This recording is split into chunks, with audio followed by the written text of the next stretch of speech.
Of course, we know from Islamic history, Brother Robert, that Muhammad gained his strength by the razzias, the raids on the Quraysh tribes, stealing, looting, raiding, pillaging. Certainly, my history hasn't informed me of a similar way of George Washington calling up the Continental Army, but we find that Muhammad, of course, how in fact did he gain power? Was it through a declaration of independence from the Quraysh? Was it through legislative action, perhaps? Was it through many entreaties to the Quraysh tribal leaders? Certainly not. This, of course, is analogous to what George Washington and the American revolutionaries did, but it's a completely different, diametrically opposed way of gaining power. Yes. Obviously, they both did fight wars. Obviously, they both gained political power as a result of those wars, although Washington was an elected official and Muhammad was a warlord who gained power solely by force of might. At the same time, however, the spirit of the way in which they fought was so different. And George Washington fought at a time before the Geneva Convention, but he still fought according to the rules of warfare that were generally recognized by civilized nations at the time. Take, for example, this from the life of Muhammad. Some people from the Urine tribe came to Medina, and its climate did not suit them.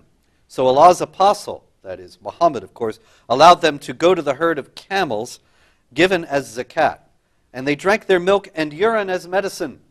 But they killed the shepherd and drove away all the camels. So, what would George Washington have done? Ask yourself if you think George Washington would have reacted in this way. Allah's apostle sent men in their pursuit to catch them, and they were brought, and he had their hands and feet cut, and their eyes branded with heated pieces of iron. And they were left in the Hara, a stony place at Medina, biting the stones. Another hadith has it that Muhammad denied them food and water despite their begging for water in the desert where they were unable to move, of course, because their hands and feet had been cut off. And so imagine, Mr. President, did you ever behave this way toward the British during the American Revolution? No, I didn't, but I actually caught two issues in there. One, you could burn people's eyes out with hot nails and stuff, leave them out in the sun. You could do all sorts of horrible, violent things. And of course, there are far more stories than this in the Muslim sources. Torturing Kanana for money. He knew where some money was hidden. We're going to hold him down. We're going to light a fire on his chest until he tells us all kinds of that. But the drinking of camel urine. As medicine. I just can't get past Mr. that because President, did you drink camel urine as medicine? Specifically in this article, I was compared to Muhammad on the issue of personal hygiene. Right? That's right. On personal hygiene. You're comparing me on the issue of personal hygiene to a guy who's going around passing out camel urine as a drink. Oh. Right? And this is sort of the capstone, because when you read the Muslim sources, you realize how disturbing this is. First of all, Muslims are allowed to have up to 4 wives, unless you're Muhammad, and then you get 9 or 11 or however many you want. But Muslims are also allowed to rape their female captives when they attack some other place. Now think about this. You're marching into town. Oh, she's hot. Let me have sex with her. You don't know what diseases she has. We're talking about personal hygiene, right? You don't know what kind of disease that woman had. And then you go back to your 4 wives, and guess what? Now they all have the disease. Now all the kids you produce have the disease. Lots of disease spread around. Is this good for personal hygiene? I say no. We read in the Muslim sources that Muslims went to Muhammad and they said, Muhammad, we need to do our washings. Right? We need to do our ceremonial washings. And we have over here the well of Buddha. It's filled with human waste. People put their urine, their feces. Women put their used menstrual cloths in there. They throw dead animals in there. And they say to Muhammad, should we use this water? And he says, yes, water is not made impure by anything. So they're rubbing this all over their face. Is that the sort of hygiene that I would practice? So suppose you sit there, you rub this all over your body.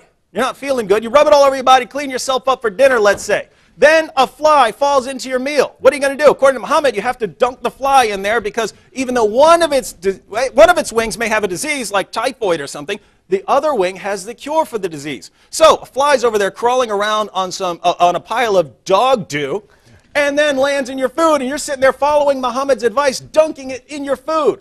Well, then you get a stomach ache. You want to drink water. Muslims one day found a dead animal floating in water. They said, Muhammad, should we drink this? They said, yeah, water's not made impure by anything. Again, so now they're drinking this water. Muhammad, we know, according to Musnad Ahmad, used to suck on the tongues of other men. He used to suck on their tongues and their lips. Now think about this. You wash up with human feces and urine, right?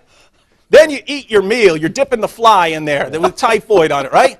Then you're not feeling good. You get a stomach ache. Let me drink some water. Now you drink some water with a dead animal floating in it. Then you're sucking on the tongue of your buddy here. You're both sick now. And what's the cure when you feel really, really bad? Camel urine.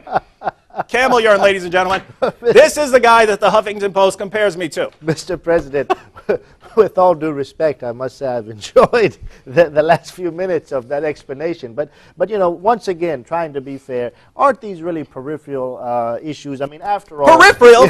They're comparing me to Muhammad on hygiene, saying you should follow, and the article concludes by saying you should follow these practices. You should follow the example set by Muhammad. If you follow the example of Muhammad, you will die. You will die. You will literally get sick and die. The only reason Muslims are still with us is that they were smart enough not to keep washing themselves up with feces, not to keep drinking water from a pool with a dead animal floating in it. They were smarter than their prophet was, and that's why they're alive. So don't say I'm exaggerating here.